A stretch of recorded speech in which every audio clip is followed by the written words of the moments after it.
Assalamualaikum warahmatullahi wabarakatuh.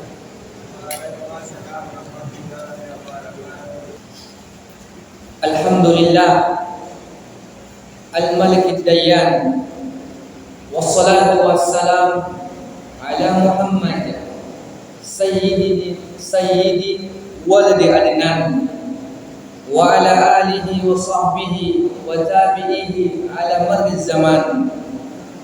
Asyhadu an la ilaha illallah wahdahu la syarika lah wa asyhadu anna Muhammadan abduhu wa rasuluh alladzi kana khuluquhul Qur'an.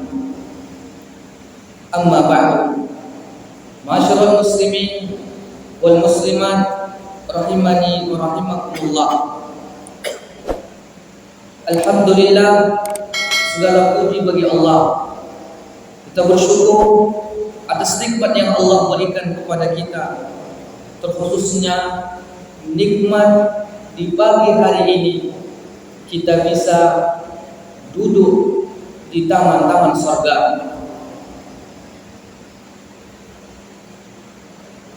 Dan duduk di taman-taman surga lah ketenangan, ketenteraman akan kita peroleh.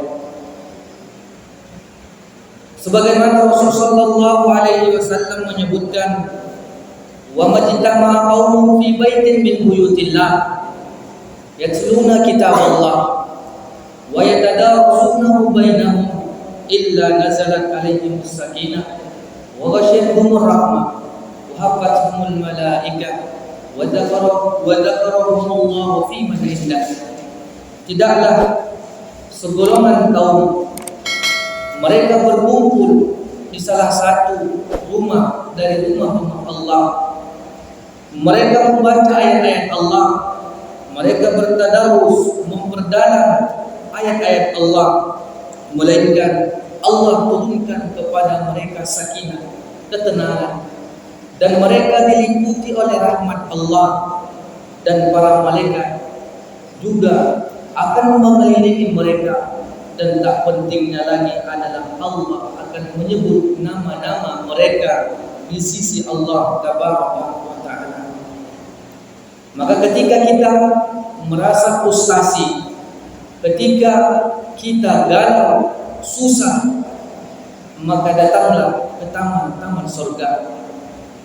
Jangan hanya mendatangi taman-taman kota, memang sedikit mengurangi stres, namun hanya sebentar saja. Namun datanglah ke taman-taman surga, yaitu di majlis ilmu yang sebagaimana juga Rasul telah mengimbaunya, telah menyuruh kita.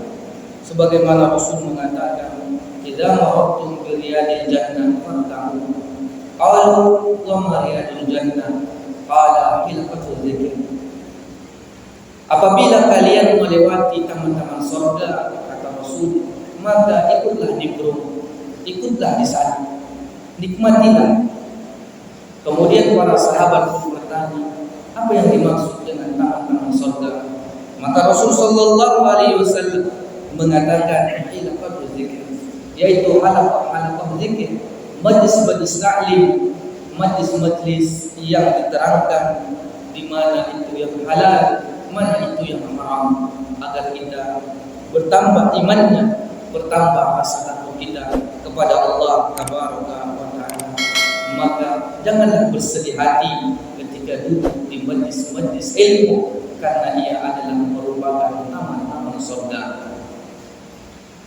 Kemudian kita juga tidak lupa untuk senantiasa memperbanyak salawat dan salam kita kepada baginda Rasul Muhammad sallallahu alaihi wasallam, karena beliau adalah panutan kita, karena beliau adalah teladan kita, dan kita harus mencontoh daripada ajaran-ajaran Rasul sallallahu alaihi wasallam. Bukan hanya memperingati daripada kelahiran beliau, bukan hanya mengaku-ngaku cinta kepada Rasul, namun tidak mengikuti daripada tuntunan dan ajaran Rasul sallallahu alaihi wasallam. Kita akan melanjutkan pembahasan kita dalam kitab Al-Urjujah Al-Miniyah fi dzikri hali asyrafil bariyah, karangan Ibnu Abi Is Al-Hanafi rahimahullah. Kemarin kita telah mengambil 2 bait daripada syair, maka kita akan melanjutkan daripada bait-bait selanjutnya. Namun kita akan mengulangi sedikit daripada bait-bait yang telah kita ambil. Pengarang kitab mengatakan, Alhamdulillahil qadimil bari, summa salatuhu alal mustari, wa ba'duha kasiratar rasuli, manzumatan mujazatan usuli. Kemudian selanjutnya pada hari ini kita akan melanjutkan daripada nazam ataupun syair yang ketiga. Mauliduhu fi ashiril fadili rabi'il awwali amal fili, lakin nama al-mashhur thani ashrihi fi yawmil isnaini tulu'al fajrihi, wa wafaqal ishrina min Naisana wa qablahu ainu abihi Hanan. Rasul sallallahu alaihi wasallam disebutkan di dalam manzumah ini, di dalam bait syair ini yang ketiga, yaitu mauliduhu fi ashri fadili. Rasul sallallahu alaihi wasallam dilahirkan pada tanggal 10 bulan yang mulia ataupun bulan pilihan Rabi'il Awal, pada bulan Rabi'il Awal Amafil, yang dikenal dengan tahun gajah.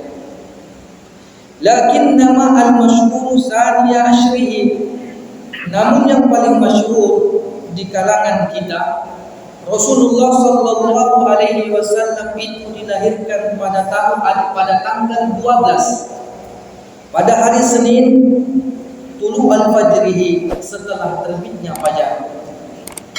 Wa wafaqal ishrina min Naisana, kemudian disebutkan Rasul sallallahu alaihi wasallam bertepatan pada tanggal 20 April, dan sebelumnya Rasul itu lahir ternyata ayahnya telah meninggal dunia. Inilah makna daripada 3 bait syair tersebut. Namun ada beberapa catatan yang disebutkan oleh pengarang kitab daripada syarah Al-Urjujah ini, disebutkan bahwa Zakara rahimahullah fi hadhil abyat as-salasah ma yata'allaqu bi maulidir Rasul alaihi salatu wassalam. Pengarang kitab telah menyebutkan 3 bait-bait syair yang berhubungan dengan kelahiran Rasul sallallahu alaihi wasallam. Wa hadha fi jami'i kutubis sirah wa awwalu ma yubda'u bihi min siratihi salawatullah wa salamuhu alaihi. Dan ternyata ketika kita ingin belajar sejarah-sejarah Rasul sallallahu alaihi wasallam, pasti di dalam kitab-kitab tersebut akan ditulis awal-awalnya adalah tentang kelahiran Rasul sallallahu alaihi wasallam. Mauliduhu ay an-nabi, kelahirannya adalah kelahiran Nabi sallallahu alaihi wasallam. Fi ashiril fadil Rabi'il Awal, pada tanggal 10 bulan yang terpilih, bulan yang agung, bulan yang mulia, yaitu Rabi'il Awal, pada bulan Rabi'il Awal. Ay fil yawm al-ashir min syahr Rabi'il Awal, artinya adalah pada hari ke-10 dari bulan Rabi'il Awal. Namun disayangkan untuk kita saat ini banyak yang tidak paham, tidak hafal bulan-bulan Hijriah, bulan-bulan Arab. Kita hanya paham bulan-bulan Miladiyah, yaitu Masehi, Januari, Februari. Sedangkan Muharram, Safar, Rabiul Awal, Rabiul Akhir kita lupa-lupa. Maka kita harus kembali mengingat bulan-bulan Hijriah agar kita tahu, oh ternyata Rasul sallallahu alaihi wasallam itu lahirnya tanggal sekian, bulan sekian, tahun sekian. Amal fil, di tahun gajah. Ay fil amil ma'ruf bi amil fil, li qissah al-ma'rufa allati waqa'at fi dzalikal am li Abraha. Tahun gajah adalah tahun yang di kalangan orang-orang Arab mengenalnya.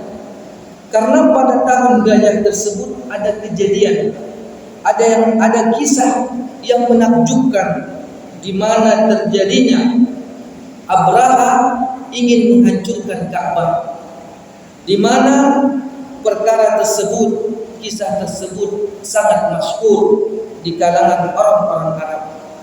Indama ata Makkah qasidan hadma Baitillahil Haram, yang mana Abraha itu tujuannya datang ke Baitullah untuk menghancurkan rumah Allah Tabaraka wa Ta'ala.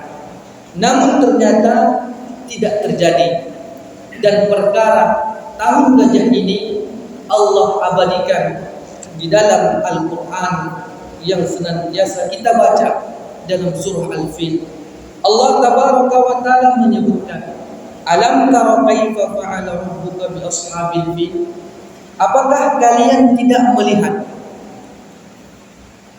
bagaimana Rabb kalian berbuat terhadap tentara-tentara gajah?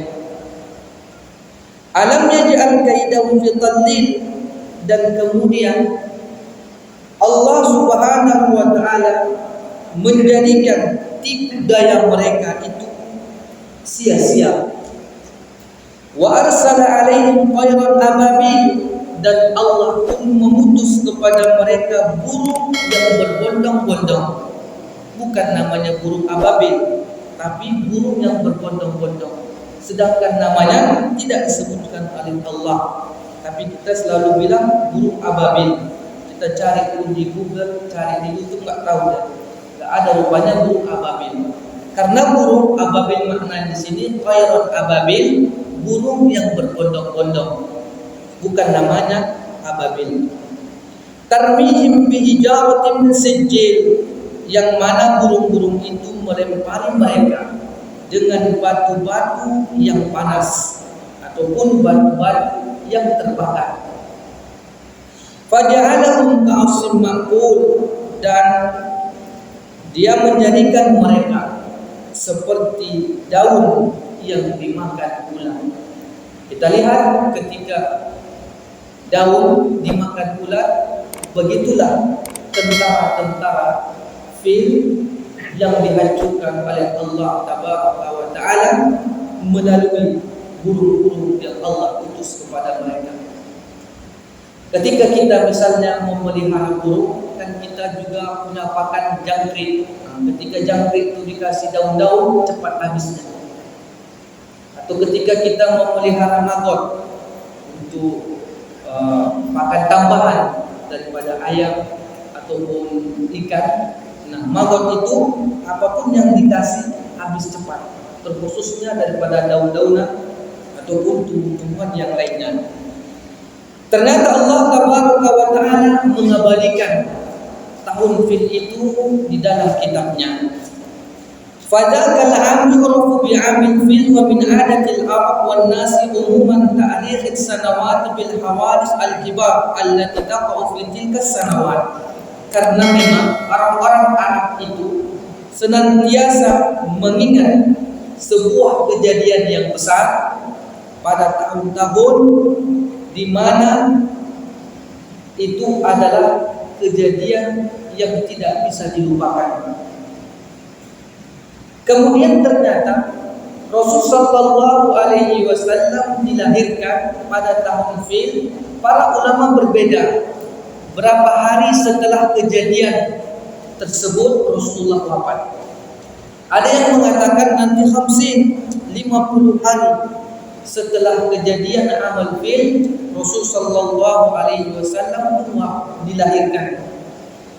Dan di antara perkara yang harus kita ketahui bahwa Rasulullah SAW dilahirkan pada tanggal 10 Rabiul Awal, atau yang lebih masyhur dikatakan tanggal 12 Rabiul Awal pada tahun gajah.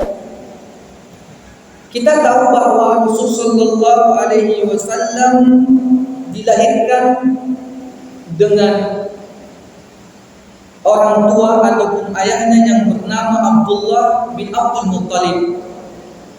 Kemudian ibundanya adalah Aminah binti Wahab daripada suku Zur'ah. Lakinna man masyhur sani ashrihi, akan tetapi yang masyhur dan pada tanggal kelahiran Rasul itu adalah pada tanggal 12. Ai al-masyhur annahu alaihi salatu wassalam wulida fil yawm ats-tsani asyar min syahri Rabiul Awwal. Musyiran ila anna hunaka khilafan baina ahli ilmi fi ayyi yawmin min syahri Rabiul Awwal wulida sallallahu alaihi wasallam. Dan ternyata tanggal ataupun hari atau tanggal kelahiran Rasul, para ulama ahlul ilmi berbeda pendapat. Tak ada satupun riwayat yang sahih mengatakan Rasul itu lahirnya tanggal sekian, dan tanggal sekian. Karena banyaknya riwayat, ada yang mengatakan Rasul itu lahirnya pada tanggal 2, tanggal 7, tanggal 9, tanggal 10, tanggal 12, tanggal 17 dan tanggal 23. Banyak sekali. Kemudian pada harinya, yaitu pada hari Isnin, maka itu ulama sepakat memang Rasul sallallahu alaihi wasallam lahir pada hari Senin, karena nanti akan disebutkan hadis-hadisnya. Namun yang menjadi perkara adalah bahwa penetapan tanggal 12 ataupun tanggal 10 Rasul itu dilahirkan, para ulama tidak memiliki riwayatnya yang sahih, tidak memiliki dasar yang kokoh. Wa dzakara huna al-ashir wa tsani asyar, karena di dalam bait ini disebutkan Rasulullah itu lahir bertepatan pada tanggal 10 dan 12. Wa asyara ila anna tsani asyar wal masyhur inda ahli ilmi.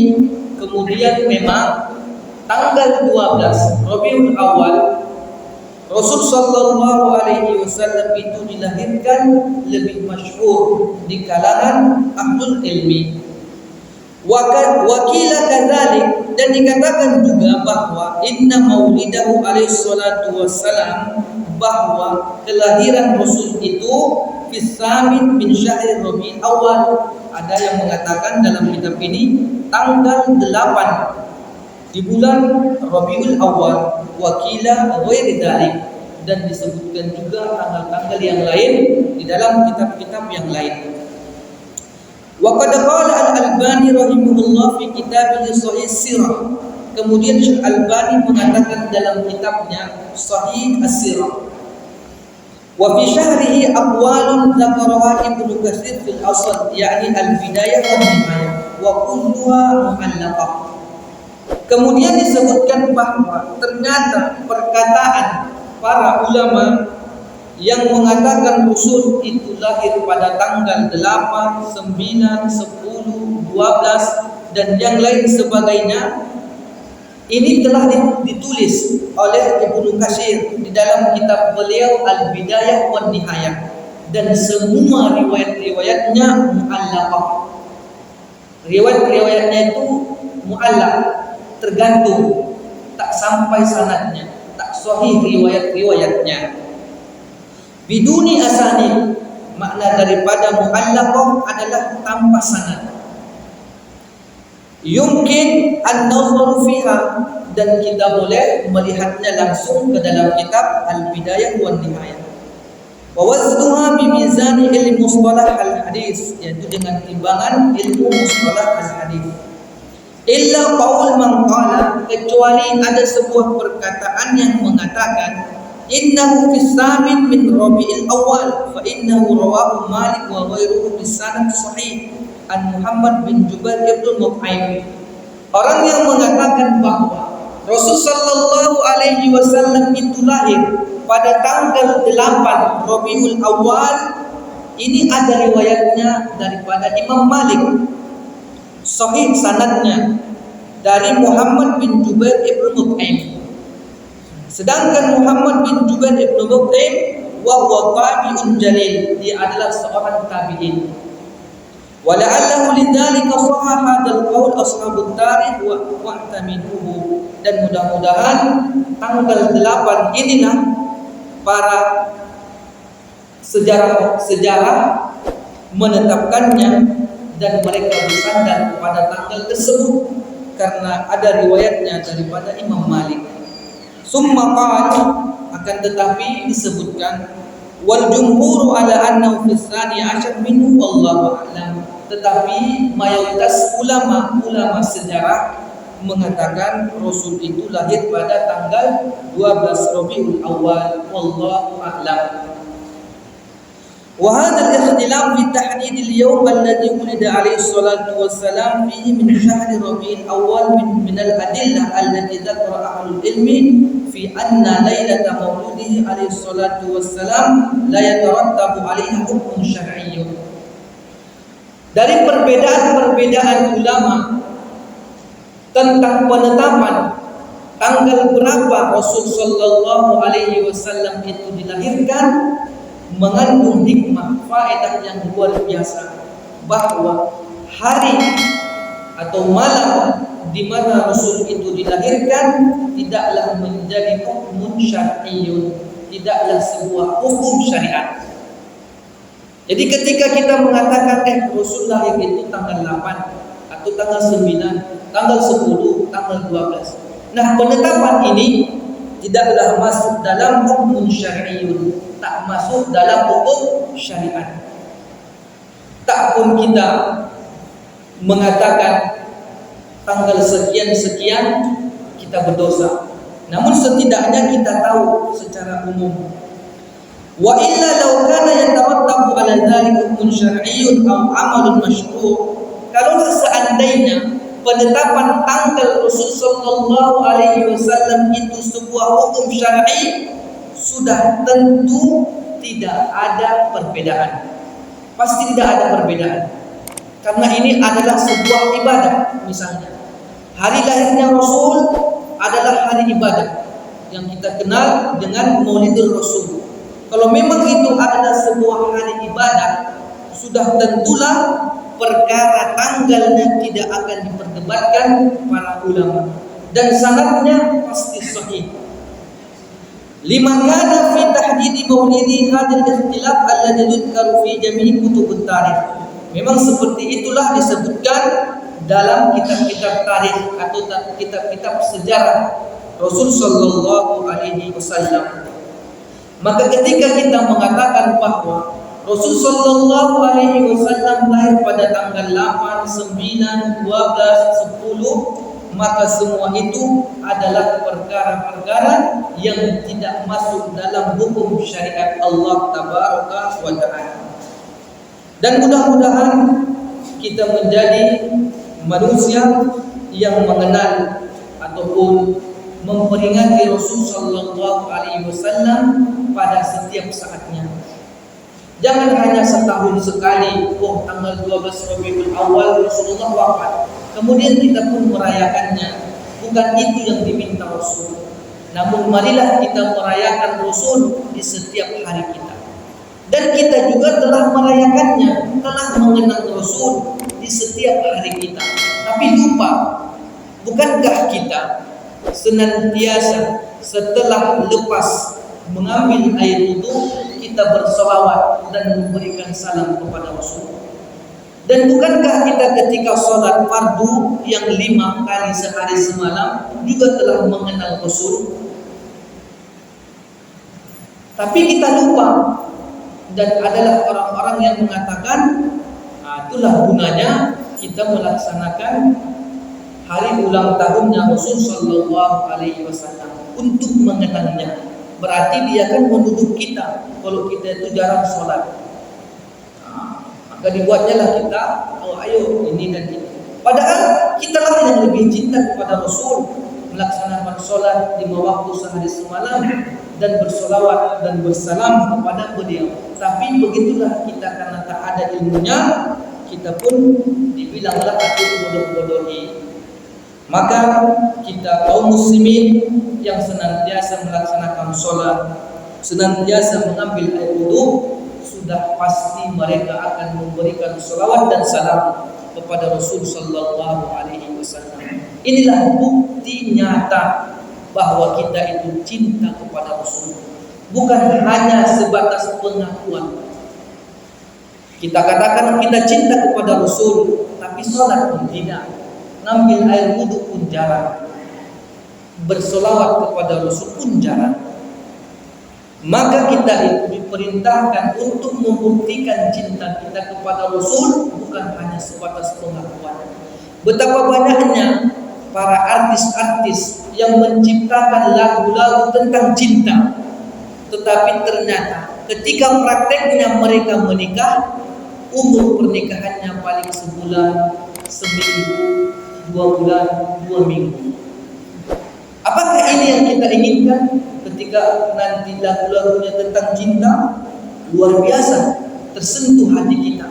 Tapi ketika kita dengar si fulan, artis fulan menikah, umurnya cuma sebulan, 2 bulan. Kan bukan ini yang ingin kita capai. Tetapi hendaklah perkataan dan perbuatan kita benar-benar sesuai dengan petunjuk dan benar-benarlah cinta kita kepada apa yang kita cintai. Dan mudah-mudahan cinta kita kepada Rasul tidak bertepuk sebelah tangan. Kaum muslimin dan muslimat rahimani wa rahimakumullah. Kemudian betapa banyaknya dongeng-dongeng yang bercerita tentang kelahiran Rasul sallallahu alaihi wasallam, dan riwayat-riwayatnya ternyata tidak benar. Riwayat-riwayatnya banyak yang mengada-ada, yang dimana Rasul sallallahu alaihi wasallam ada riwayat yang menceritakan, tapi ceritanya itu, riwayatnya itu adalah lemah. Riwayat yang menceritakan bahwasanya Rasul sallallahu alaihi wasallam dilahirkan dalam kondisi tangannya seperti duduk bersandar dan matanya melihat ke atas langit, kondisi yang tidak wajar seperti bayi biasanya. Riwayat seperti ini lemah, tidak bisa dijadikan sandaran. Karena Rasul sallallahu alaihi wasallam dilahirkan seperti manusia yang lainnya dilahirkan. Begitu juga ada riwayat yang lain mengatakan, ataupun riwayat yang menceritakan bahwasanya ketika Rasul dilahirkan, kemudian diletakkan di atas batu, maka tiba-tiba batu itu pecah agar Nabi tetap melihat ke atas. Ini juga riwayatnya lemah. Selanjutnya riwayat yang menceritakan bahwasanya ibunya Rasul ketika melahirkannya, tiba-tiba jimat-jimat yang dipakainya yang terbuat dari besi menjadi terpotong-potong.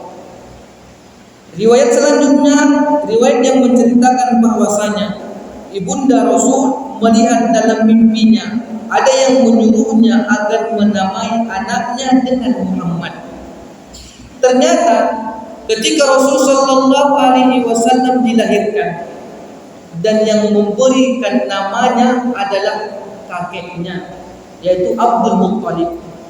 Jadi ketika Rasul sallallahu alaihi wasallam lahir, maka sampailah kabar tersebut kepada kakeknya Abdul Muttalib. Kemudian Abdul Muttalib pun membawa cucunya ini masuk ke Baitullah, ke Ka'bah.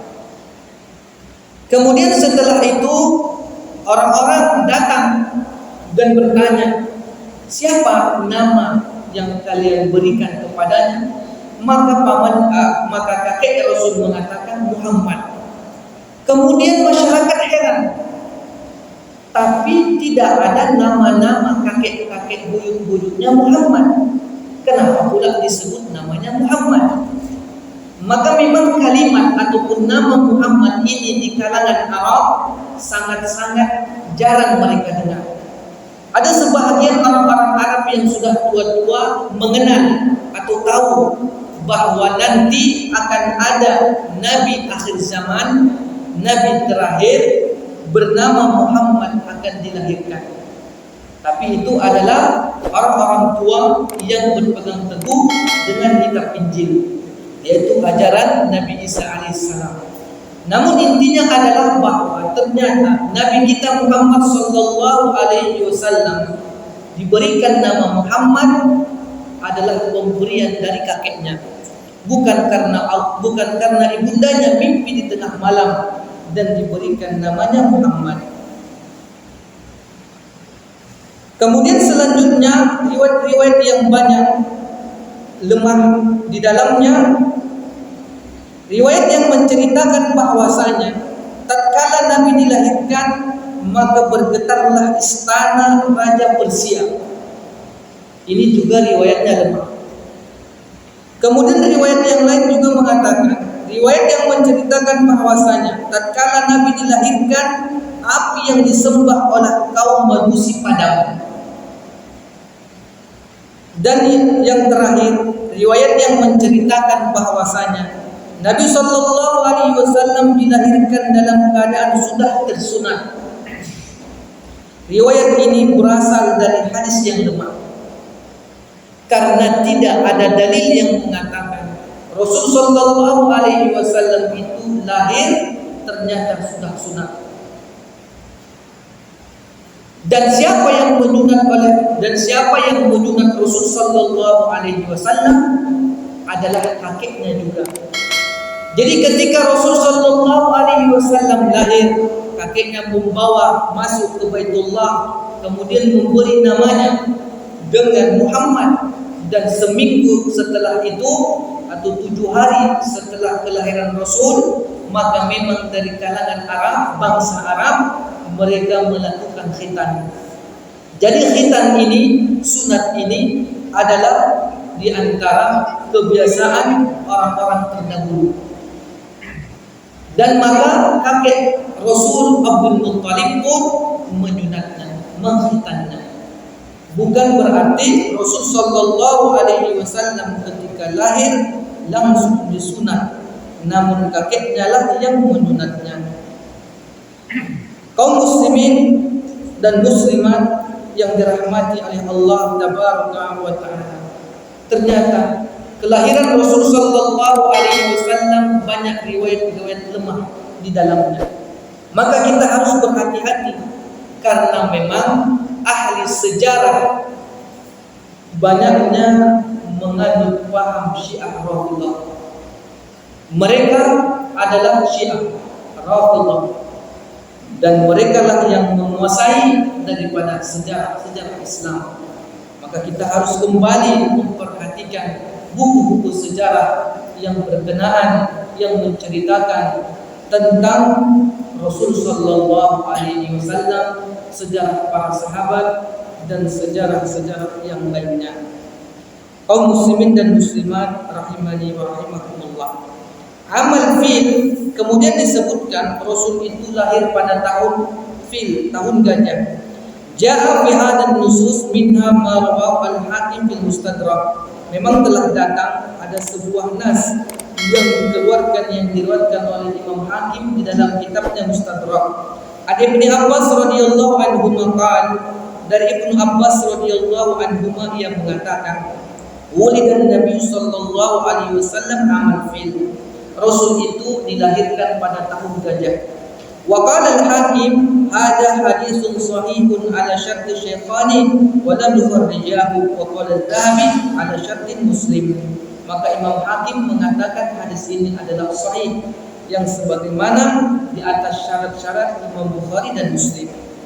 Warawa Ibnu Ishaq wa min tariqatihi al-Hakim wa ghairihi an Qais ibnu Makhramah radhiyallahu anhu qala. Bahkan ada riwayat dari Ibnu Ishaq dari jalur Imam Hakim juga mengatakan bahwa pernah suatu ketika Qais ibnu Makhramah mengatakan, ulidtu ana wa Rasulullah sallallahu alaihi wasallam amal fil fa nahnu hidatan. Qais ibnu Makhramah mengatakan, aku lahir dan Rasul sallallahu alaihi wasallam juga lahir pada tahun gajah, dan kami itu sebaya.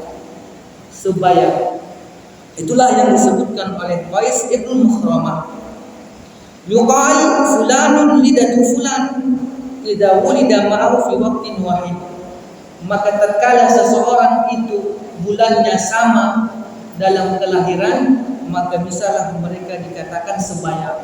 Misalnya kita lahir pada tanggal 6 Juni, kawan kita nanti lahir pada tanggal 13 Juni, maka ini bisa dikatakan sebaya karena masih satu bulannya sama ataupun tahunnya sama. Fan Nabi alaihi salatu wassalam ulida amal fil, dan Nabi itu memang lahirnya pada tahun gajah. Waktu libabikam yaumin kanat wiladatuhu ba'da hadisatan fil. Namun para ulama berbeda. Berapa jarak antara kejadian tahun gajah dengan kelahiran Rasul? Wal ashharu anna ba'da bi 50 yauman. Tapi riwayat yang paling masyhur mengatakan setelah kejadian tentara gajah, tentara Abraha ingin menghancurkan Baitullah, itu jaraknya 50 hari. Berarti setelah sebulan lebih barulah Rasul sallallahu alaihi wasallam dilahirkan. Fi yaumil isnain tulu'al fajr, dan Rasul itu lahir pada hari Senin setelah terbitnya fajar. Para ulama sepakat akan hari lahirnya Rasul sallallahu alaihi wasallam pada hari Senin.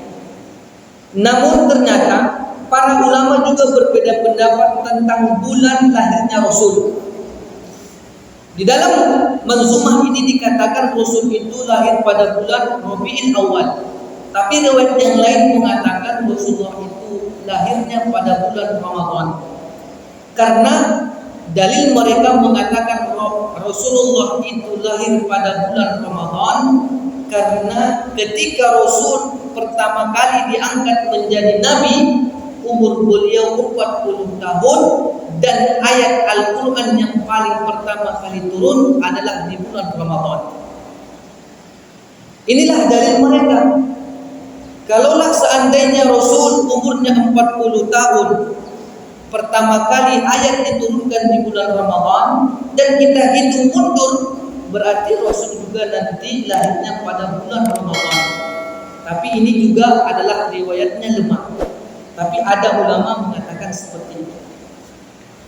Jadi perbedaan-perbedaan ulama tentang tanggal berapa Rasul lahir banyak perselisihan.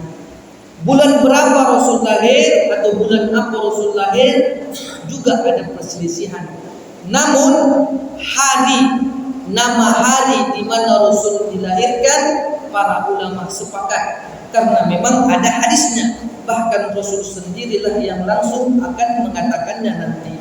Fi yaumil isnain tulu'a fajrihi, pada hari Senin ketika setelah terbitnya fajar. Ai kanat wiladatuhu yaumal isnin wa hadha sabitun fil hadis sahih anhu alaihi salatu wassalam kama jaa fi sahih Muslim. Jadi Rasulullah itu dilahirkan pada hari Senin, ini sabit, ini ada di dalam hadis Muslim. An Abi Qatadah Al-Ansari radhiyallahu anhu anna Rasulullah sallallahu alaihi wasallam su'ila an shaumi yaumil itsnain. Dari Abi Qatadah Al-Ansari bahwa Rasul pernah ditanya tentang puasa pada hari Senin. Maka Rasulullah pun mengatakan, "Zaka yaumun wulidtu fihi wa yaumun bu'istu aw unzila alayya fihi." Kata Rasul, hari Senin itu adalah hari di mana aku dilahirkan, dan hari Senin itu adalah hari di mana aku pertama kali diutus menjadi nabi, dan di mana pada hari Senin itu adalah wahyu pertama kali diturunkan. Fa yaumul isnin wal yaum alladhi wulida fihi alaihi salatu wassalam wa huwa al-yawm alladhi unzila alaihi fihi wa huwa al-yawm alladhi hajara fihi min Makkah ila al-Madinah. Dan pada hari Senin jugalah Rasulullah itu melakukan hijrah dari Makkah menuju Madinah. Wa huwa al-yawm alladhi wasala fihi al-Madinah, dan pada hari Senin jugalah Rasulullah sampai ke Madinah. Jadi Rasul berangkat hijrah dari Makkah hari Senin dan tiba di Madinah juga pada hari Senin. Wa huwa al-yawm alladhi tufiya salatullah wa salamu alaihi, dan ternyata hari Senin juga adalah hari di mana Rasul itu wafat. Inilah hari yang jelas. Para ulama sepakat Rasulullah itu Rasulullah itu wafat pada hari Senin. Wa kullu dzalika nassu alaihi an-nazim fi mawdi'ihi al-munasib min hadha an-nazm al-mubarak. Kemudian selanjutnya wa wafaqal 20 min Nisana wa Nisan yuqalu lahu Ibril wa huwa asy-syahru ar-rabi min syuhur sanah asy-syamsiyah. Dan pada tanggal 12 atau disebutkan di sini adalah pada tanggal 10 atau 12 Rabiul Awal, Rasul sallallahu alaihi wasallam itu dilahirkan bertepatan dengan tanggal syamsiahnya ataupun tanggal miladiahnya adalah tanggal 20 April. Qala Suhaili fi Rawdatil Anfur, sebagaimana Suhail mengatakan dalam kitabnya Al-Rawdah Al-Anuf, wa ahlul hisab yaqulun, dan ahlul hisab juga mengatakan demikian. Wa wafaqa mauliduhu min syuhur syamsiyah Nisan fa kana li 20 madad minhu, wa li hadha qala an-nazim huna rahimahullah wa wafaqa al-20 min Nisana wa qablahu hainu abihi Hana. Dan ternyata ketika Rasul sallallahu alaihi wasallam itu masih di kandungan, ayahnya telah meninggal dunia. Maka ketika ayah Rasul Muhammad bin Abdul Muttalib menikah dengan ibunda beliau Aminah binti Wahab, sebulan setelah itu ayah Rasul itu pergi berdagang, hijrah ke Habsyah. Namun tatkala sampai di Madinah, ayah Rasul sallallahu alaihi wasallam menginap penyakit ataupun sakit-sakitan di Madinah. Dan ayah Rasul pun singgah di tempat pamannya ataupun bibinya. Di sanalah beliau sakit berbulan-bulan. Namun ternyata Rasul sallallahu alaihi wasallam masih di kandungan. Dan dengan penyakit itulah ayah Rasul meninggal dunia. Ada yang mengatakan ketika itu umur Rasul di kandungan 3 bulan. Ada yang mengatakan 5 bulan dan riwayat-riwayat yang lainnya. Namun ternyata memang Rasul sallallahu alaihi wasallam wa qablahu hainu abihi Hana. Rasulullah itu meninggal, Rasulullah itu lahir, ayahnya sudah meninggal dunia. Ad-dhamiru fi qawli wa qablahu a'idun ala maulidin Nabi sallallahu alaihi wasallam wa qabla an yuladu alaihi salatu wassalam hainu abihi Hana ay ajal walid hadar. Wa tuwfiya walidu salawatullah wa salamu alaihi wa huwa hamlun fi batni ummihi ala sahih. Namun yang sahih riwayat mengatakan bahwa ketika ayah Rasul sallallahu alaihi wasallam itu meninggal dunia, Rasulullah sudah ada di perut ibunya. Sedangkan waktunya ada mengatakan 3 bulan, 5 bulan, itu masih diperselisihkan. Namun yang benar, ketika ayah Rasul meninggal, Rasulullah itu sudah ada di kandungan. Waqtalafa ahlul ilmi fi wafati walidihi alaihi salatu wassalam hal kanat huwa hamlun aw ba'da aw wulid, wa sahih anna wafata walidihi alaihi salatu wassalam kanat huwa hamlun fi batni ummi, wa hadha alladhi jazama bihi Ibnu Ishaq fi sirah bal lam yunkar ghairah. Karena memang Ibnu Ishaq juga mengatakan dalam kitab sirahnya bahwa Rasul itu di dalam kandungan tidak diketahui berapa bulan, maka ayahnya pun meninggal dunia. Wa ada abdal darajat yutma. Inilah derajat yang paling dibenarkan daripada apa-apa yang disebutkan di dalam syahid tersebut. Kaum muslimin dan muslimat rahimani wa rahimakumullah. Ternyata Rasul sallallahu alaihi wasallam lahir sudah menjadi yatim. Maka inilah yang dikenal dengan orang-orang yatim itu atau anak-anak yatim itu adalah di mana ayahnya meninggal, usianya belum sampai balik.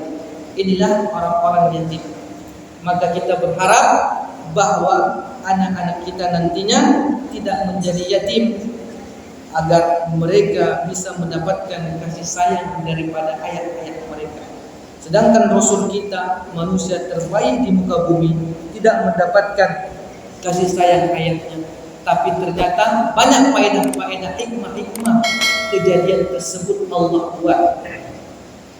Maka kita harus juga mengetahui bahwa orang-orang yang dilahirkan sebagai anak yatim janganlah merasa berputus asa. Karena sebuah pepatah Arab mengatakan, laisal yatimu alladzi qad mata waliduhu, balil yatimu yatimul ilmi wal adab.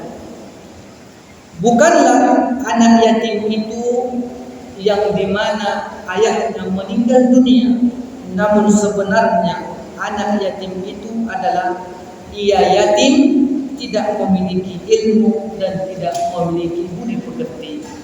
Inilah yang harus kita perhatikan, bahwa orang-orang yang dilahirkan ternyata orang tua ayahnya tak ada, janganlah mereka berkecil hati. Karena yang seharusnya berkecil hati adalah ketika kita dilahirkan, ayah emak kita ada, tapi kita tidak memiliki ilmu dan juga tidak memiliki adab. Mungkin ayah emak kita sibuk mencari dunia dan seisinya, lupa mengajarkan ilmu dan adab kepada kita. Ini yang disayangkan. Jadi kita orang tua, baik ayah maupun ibu, ajarkan kepada anak kita cinta kepada ilmu, dan terus kita itu mempelajari adab-adab Islam. Mudah-mudahan apa yang kita sampaikan daripada kitab tentang sejarah singkat Rasul menjadi pelajaran yang sangat berharga dalam kehidupan kita. Maka kita tutup dengan doa kepada majelis. Subhanakallahumma wa bihamdika asyhadu an la ilaha illa anta astaghfiruka wa atubu ilaik. Assalamualaikum warahmatullahi wabarakatuh.